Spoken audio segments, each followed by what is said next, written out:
Hello বন্ধুরা, তো দেখো এই যে আজকে এই আলুটা তুলেছি।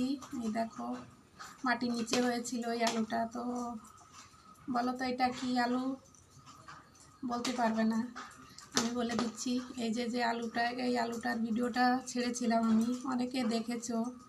এই যে দেখো, এই যে এই আলুটা উপরে মাচায় হয়েছিল, উপরে হয়।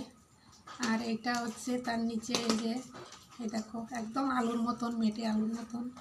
তো এটা মেটে আলু না, মেটে আলুর মতন দেখতে হয়েছে। দেখো কত বড় হয়েছে, 2-3 কিলো হয়ে যাবে। মোবাইলে এরকম দেখা যাচ্ছে, ছোটো দেখাচ্ছে, কিন্তু 2-3 কিলো হয়ে যাবে। দেখো কত সুন্দর হয়েছে এই আলুটা। আজকে রান্না করব, দেখো মাছ দিয়ে রান্না হবে। তো কে কে খাবে বন্ধুরা, চলে এসো, আজকে রান্না করবো। দেখো এটা হয়েছে মাটির নিচে হয়েছে, দেখো কত বড়। আর এটা উপরে হয়েছিল।